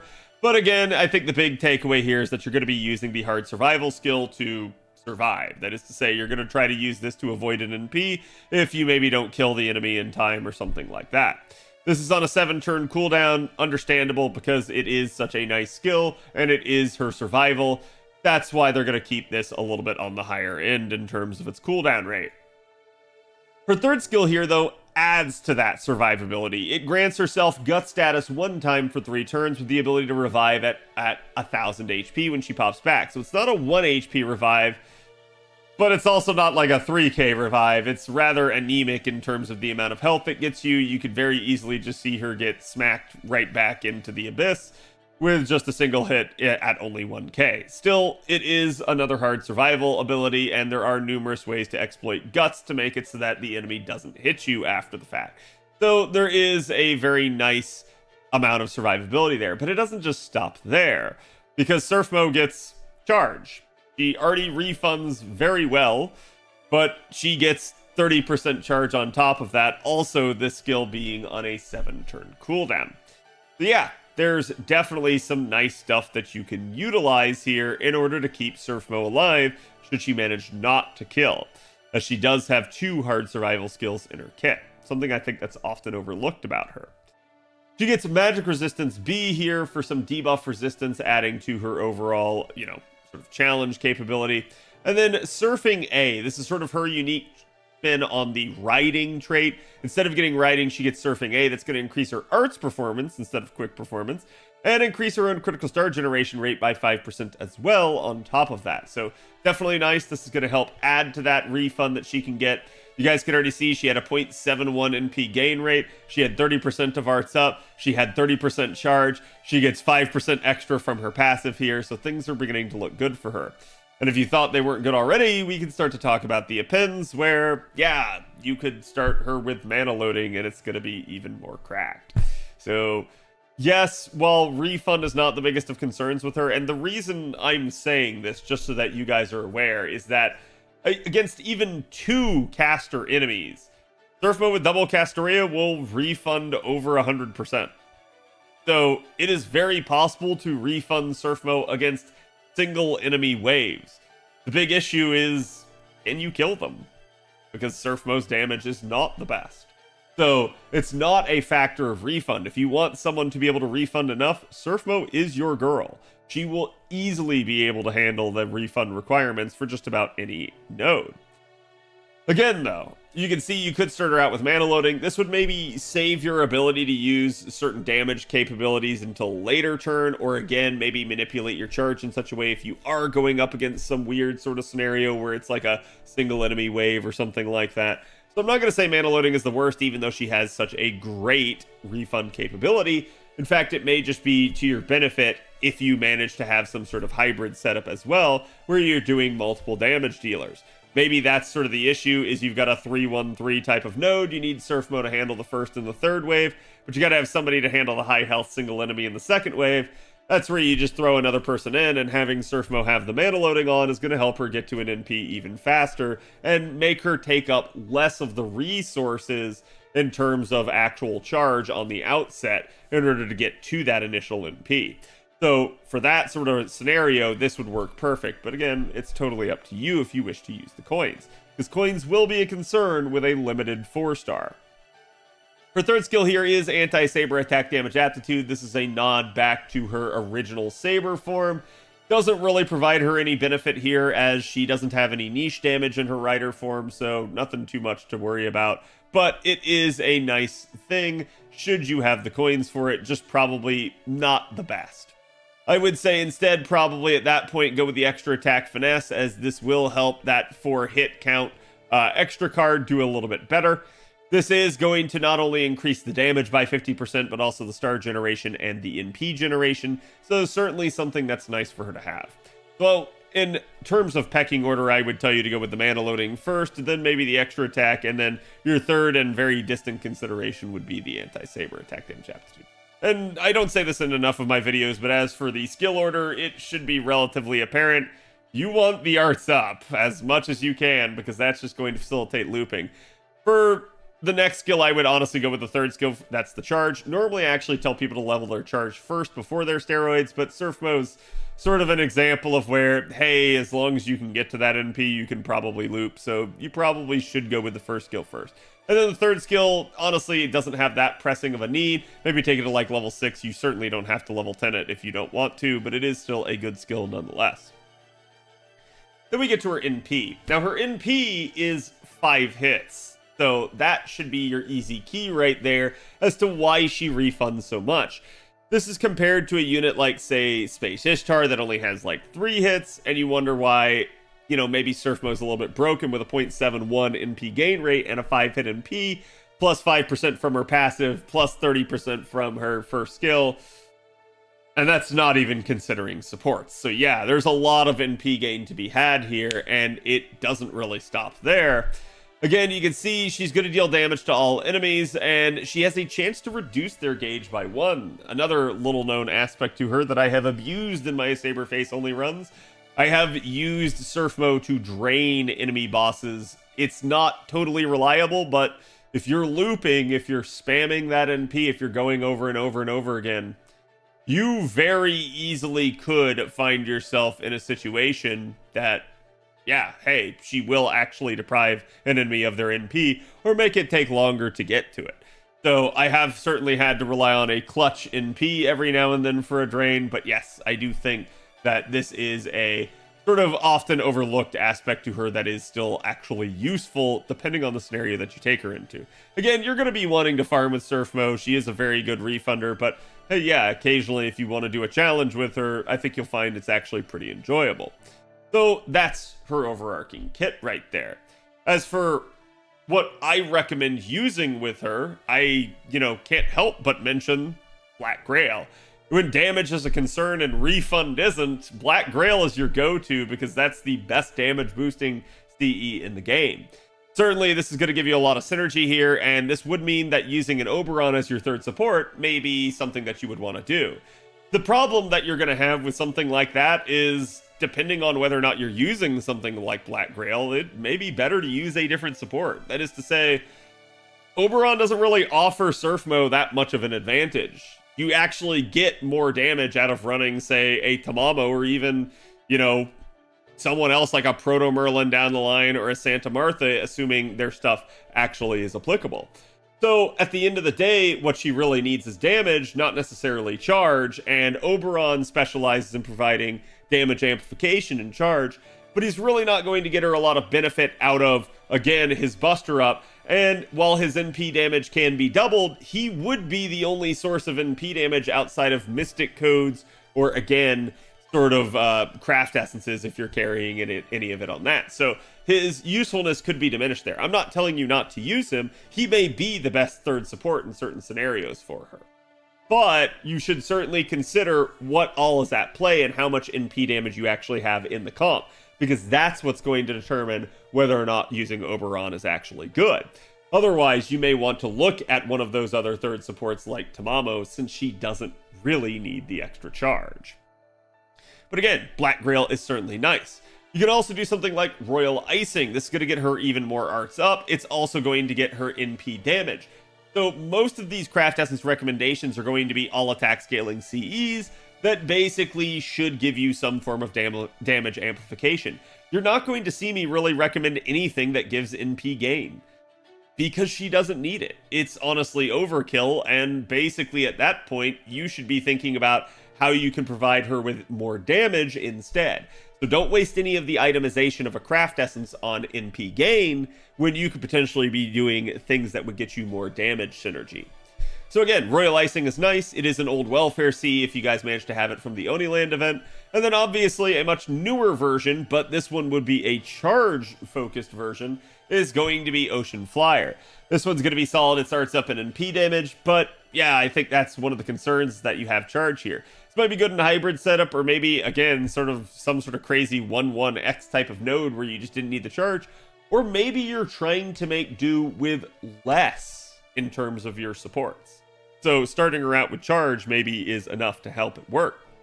Maybe you're trying to get away with someone like an Asclepius or Shufu as another support, maybe a Nero Bride. Maybe, again, just someone that's a brute force charger because maybe you don't have a Castoria of your own or something like that. So these are scenarios that you might find yourself sort of having use out of a 50% charge C. And for that matter, we do have another old welfare CE here in Heavenly Demon Princess that could also work. It's also all attack scaling, NP damage of 15%, arts crit of 20%, and starting battle at 50% gauge. Again, from there, much further into the future, this actually came out this year in the Valentine's event on JP, you do have another nice CE that allows you to ignore invincibility. This one's all attack scaling, gives arts up, again, of, let's just say 5% at MLB, because assuming you've gotten this, you probably had to gotcha for it. And from right there, you could also see she gives NP damage right here on the CE of 20%, so this could also help out. And remember, the more NP damage you've got, the more you're going to want to consider that Oberon. Now, I think the issue with something like this is it's far away, so for those of us on NA, there is some that have already come out, like Detective Edmund right here is another sort of ignore invincibility and arts up CE. It's actually pretty nice. The only issue is it split stats, and, well, it actually has another issue, and that's that if you don't have this, or you didn't get this from the original Chaldea Boys 2017, that should be a warning sign for you, because any of you that have watched some of my older videos probably remember that I've told you guys that buying your 2017 Chaldea Boys collection out of the Rare Prism shop is actually pretty nice. And the reason why is because it's one of your only ways to get a taunt CE in current year. And that CE is Outrage. It is a 4-star CE that is available on it.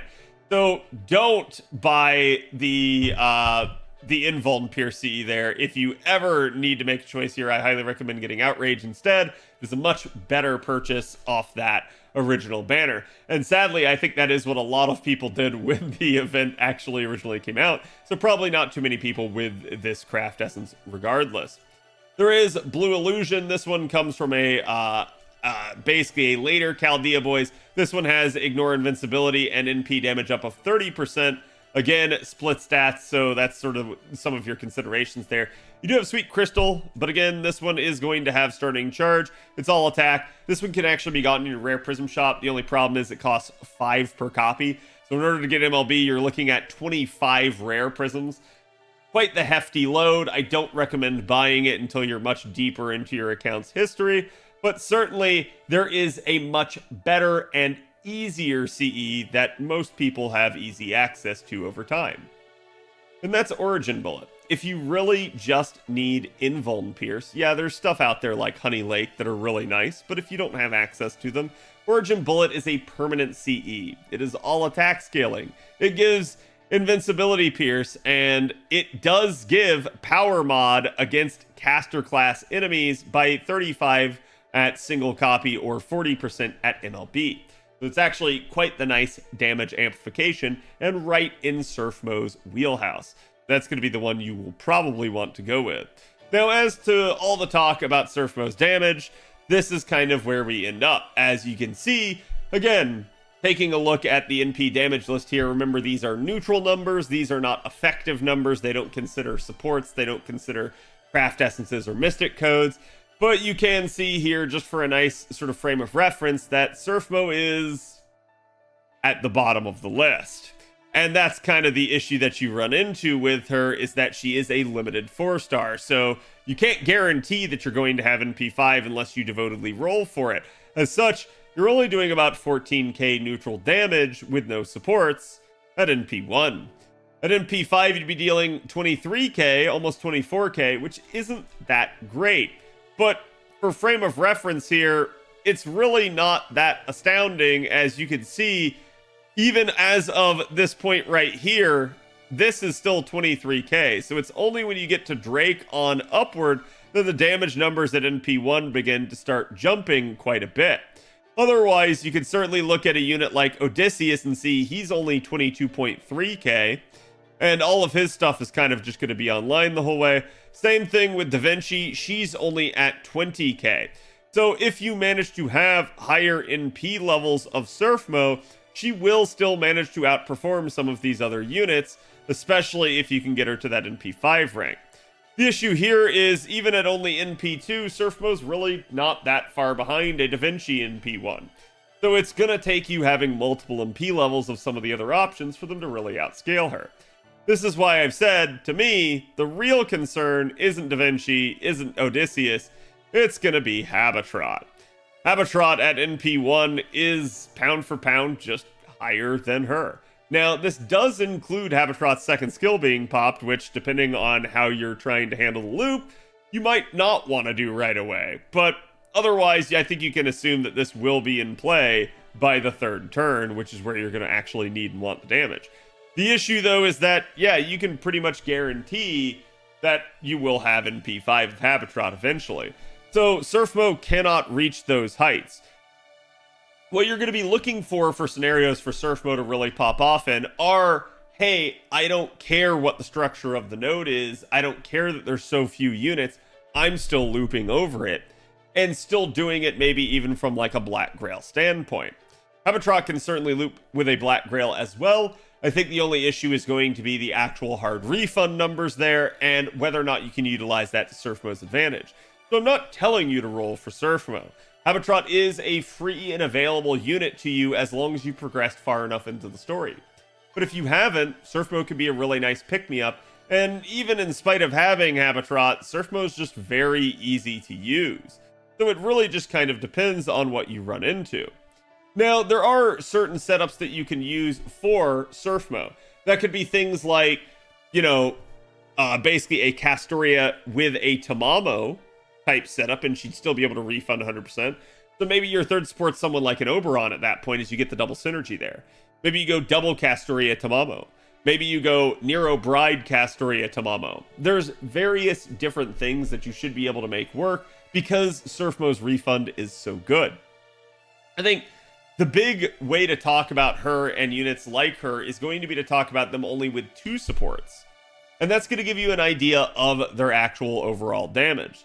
So just kind of talking about that right there. Basically, if it's just Castoria and Tamamo, you're kind of looking at Wave 1 being about 88k, Wave 2 being about 88k, and then Wave 3, and this is actually, if you include Oberon at this point, it'd be 180k. So you'd see a huge spike there due to all the MP damage. But if it's just no plug suit, right, just Surf Mo at that point, you're basically looking at scenarios where her damage should be pretty okay, but certainly a concern. Basically, with just Surf Mo and double Castoria and a level 100 Black Grail and a level 10 original Mystic Code, you're looking at 77k on Wave 1, 77k on Wave 2, and then 104, almost 105k on Wave 3 at NP1. Those numbers spike up quite a bit to 103k for the first two waves, and then 140k for the third wave. So certainly getting that NP2 can really help out. I do kind of recommend that if you're going to roll for Surf Mo, maybe try to get at least 2 copies to help out the damage. NP1's damage really can suffer at times. So I do think that's one of the rare times that I actually will recommend you going a little bit deeper. But again, there's other comparisons that we can make to that. So for instance, just double Castoria Black Grail with Khadroth, you'd be looking at 100k on Wave 1, 120k on Wave 2, and 198k on Wave 3, basically. So certainly significantly better numbers, right?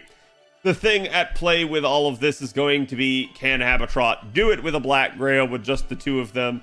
In some scenarios, yes, but if you start realizing that you could be up against lesser wave structures and stuff like that, Khadroth does have the 80% charge to work to her advantage, but that may delay some of her damage, and it may not still enable her, just depending on the set of circumstances and the classes that you're up against. So it really does depend. With regards to someone like, say, Ryder Da Vinci with double Castoria, you're interestingly enough looking at 100k on Wave 1, 98k on Wave 2, and 138k on Wave 3 at MP1. So you're looking pretty comparable to Surf Mo at that point. It really just boils down to the NP levels of all of these units and which one you want to have. And with Odysseus, basically with just he would actually have to use Fragment of 2004 instead if he just wanted double Castoria. But you'd be looking at 106k wave 1, 106k wave 2, and 131k wave 3. And so just very quickly kind of go back here to Surfmo and mention one last comp here, and that would be the NP5 numbers for Surfmo. This is NP5, just double Castoria, Black Grail, and a level 10 OG Mystic Code. You're now looking at 128k, 128k, and 184k. And so these numbers definitely seem a lot better. This is where I've said, if you're going to roll for her, getting more NP levels can actually make the difference. And it will make her a lot more viable in the face of certain other options. The big question is going to be, do you really want her? Do you want to spend the quartz on her when you know you have Habitrot? But if you feel like you're just not going to have easy access to multiple copies of Habitrot, or you don't think that you can get her unlocked for a long time, Surfmo can definitely be a good solid option for you. And like I said, in spite of that, she's still a good option regardless, just due to that loopability and that ease of use. So it's up to you to determine whether or not you wish to roll, and if you don't roll here, you will have, again, another banner next year. So let me know what you guys think about Surfmo. Would you like to see Surfmo get an NP interlude or some sort of damage upgrade at this point? And will you be rolling for Surfmo? I know I'm going to be, but that's because, you know, I'm the Saberface guy and I try to complete all my Saberfaces. So she will actually be my last Saberface to NP5. But I hope to see you guys there for the rolls on Thursday. And again, have a good one. And if you plan to roll, may the courts be with you. Later. Okay. There you go, chat. Long recording, but good recording. Hello, WO3. Can't believe I'm getting to watch CAD live. Yes, hello.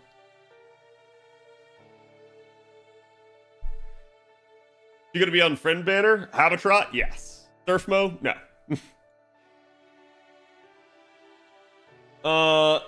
Thang Quang, thank you for the follow. And Kiwi Boy, thank you for the prime. Appreciate it. Sorry if I did not respond to chat in the middle of that.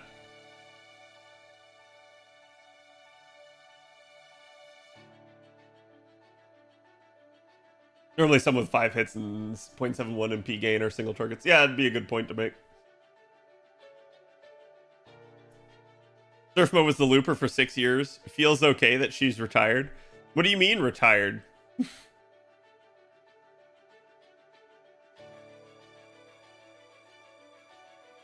It's just the attack from Castoria scales better versus the Tamamo, because the comp lacks good chunk of attack up. Yep.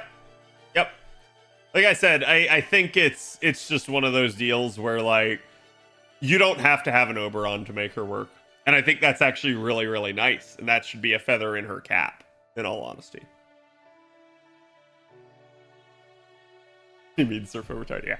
Honestly, chat, I'm excited. There was at least part of me that in the back of my head was worried that, like, we weren't getting a Surfmo banner. That, like, we were going to run into scenarios where it was like, oh, like, basically that I was going to have to wait yet another year and that the devs were going to screw me. Because, like, this is a big monumentous thing for me. I've been waiting to complete the Saberface collection for 3 years, and the only thing that has deprived me is a lack of a Surfmo banner. Like, every new Saberface that comes out on NA, I immediately roll them to NP5, and I'm done. Right? Like, it's only been Surfmo that's been hanging over my head for years. I did have a couple others that I had to tidy up, and I just, because I knew I had to take so long on Surfmo, I didn't, like, sweat taking longer on them.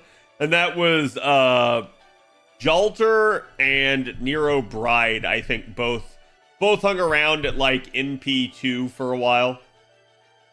And I just slowly worked on getting more copies for them.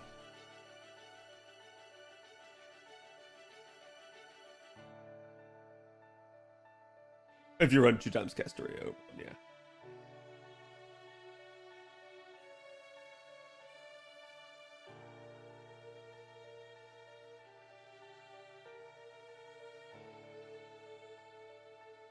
Yep, like I said, my goal was to make the case for Surfmo. My goal was not to tell you to roll. Like I said, I can make the case. I cannot, I can lead the horse to water. I can't make the horse drink. Right? They're all horses, chat. Do you think some of the older units should be put in the FP gacha at this point? No. And I'm gonna tell you why. I don't think they can. So when it's a welfare unit that you didn't spend on, they absolutely can. When it's a gacha unit, they legally can't. You want to know why? Because anyone that rolled on that unit is going to go, whoa, hold on. Why did I have to pay money for that?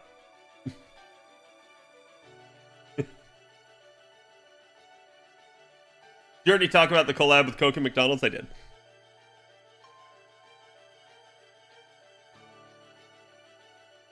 They can't put general pool servants in the FP pool? Nope. I think they legally can, but they would be really bad for PR. No, they would get sued. Basically, the problem that they would have is people would be all down their throat about the aspect of, wait, you advertised this as a limited unit, and then you changed it, which means that you falsely advertised. Right? Like, that's what I'm saying. I actually think they would get in legal trouble.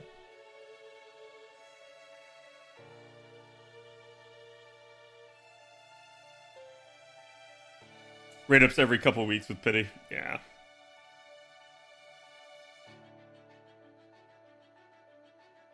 General pool aren't limited? Sure. But general pool you have to pay Saint Courts for, right? So you could have, but you'd still get in the same problem with it. Yeah. If anything, we've only ever seen the reverse, where chat, what was it? Was it like the 7 Deadly Sins gacha? I think pulled a fast one where it was like, hey, over here on the JP server, this unit was welfare, and then when it came to like the global server, the unit was like limited, which drew a lot of ire from people. And it's like, I guess you can technically go the reverse direction. You can make it cost.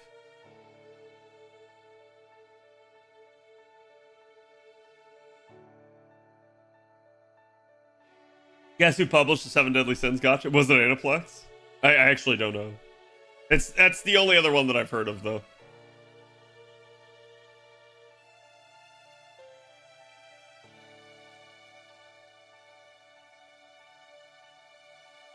They'd win any lawsuit? No. No, I don't think they would. Like, that's what I'm saying. I don't think they would put anything that would put them in a legally precarious situation like that, right? Like, because I guarantee you, the way gacha games are viewed over in Japan is such that they are highly regulated, and if a gacha game tries to pull some fuckery like that, I guarantee you the courts are not going to side with them, right? Yeah, TOS does not supersede law. This is an interesting sort of concept as well, because chat, there's an interesting concept that's been getting challenged in recent years in the business world. That's the covenant not to compete. And a lot of covenant not to competes are getting thrown out because they're too binding, too restrictive. It's basically a lot of companies will get their people to sign a covenant not to compete after they would, like depart the company, saying like, hey, yeah, let's say you were a game dev, right? Well, cool. You are not allowed to go and act, and work within the game development industry for X amount of years. A lot of courts are throwing those out saying like, no, you have to allow that person to earn a living. And so what they're trying to do with a lot of covenant not to competes is they're trying to make them like basically less binding, so that it's like, all right, you can't share our trade secrets, which would already be illegal anyways, and you're not allowed to go to like these competitors. And if there's too many competitors listed, sometimes the courts are throwing them out now. Be a non-compete agreement? Yes. That's positive for labor? What?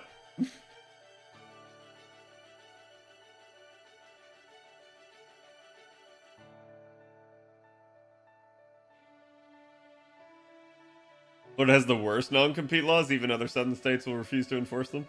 No, I mean, like, this isn't a unique problem to Florida. This is a problem, like, all over. Or it's like, dude, that's not okay. Yeah.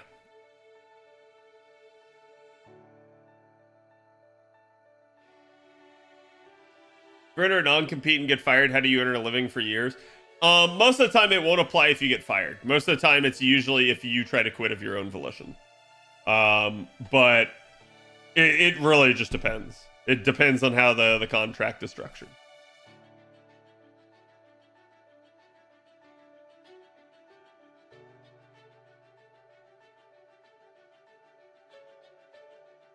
Florida is almost the only state in which non-competes are valid? No, that's not true.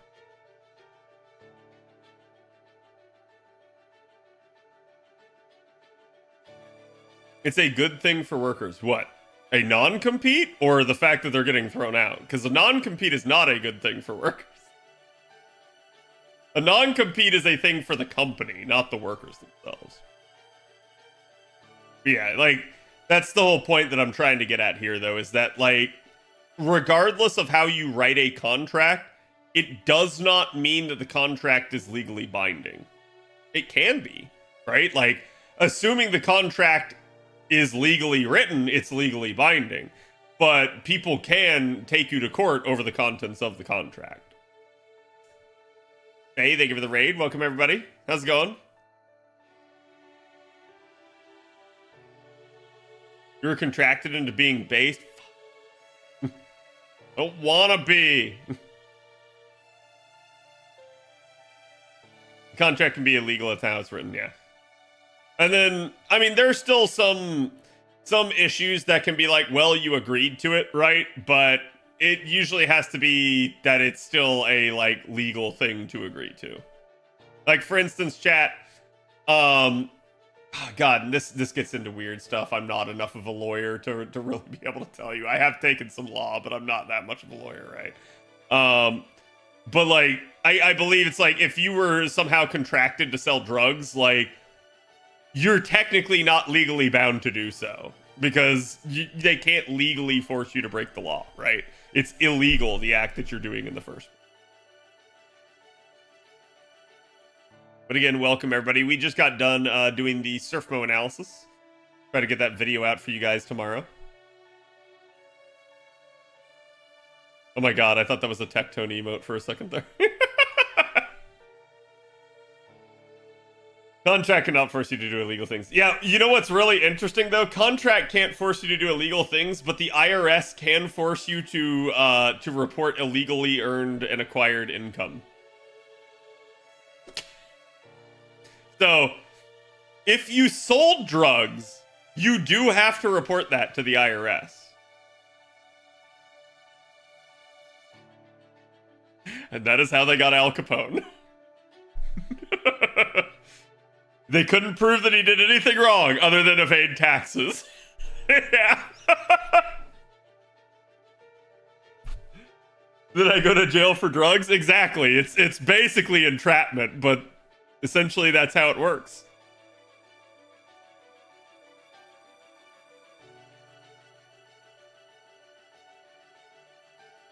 I could take on the Batman, but the IRS, yes.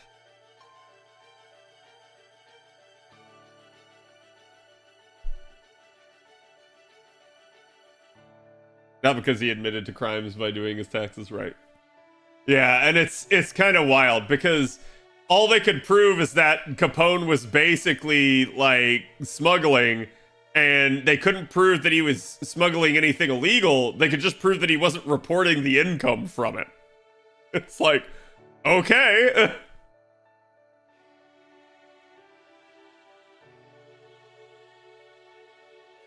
Well, spending XYZ that year, right? Exactly. And that is usually how they get you, is they catch you for like, you know, like, oh man, suddenly this person's spending crazy money. You made money somehow, right? That's usually how it works. So. Anyways, chat, that's FGO for the evening. Let's do media share tonight. Again, you guys on YouTube, I love you all, but YouTube doesn't like anything media share related because of copyright. So If you guys want to check it out, we'll be live over here on Twitch. Feel free to drop by. I will attempt to drop my link in the chat. Give me 1 second here. Hit you with that twitch.tv/Khadroth. But again, like I said, feel free to come on and join us. And if you guys want, or if you guys haven't, or you just want to like hang out in the community, feel free to get on the Discord as well. The channel does have the command over there for it, but we will be ending stream on the YouTube side of things to do this. Thank you all for attending. I love you all, and I will see you all on the flip side.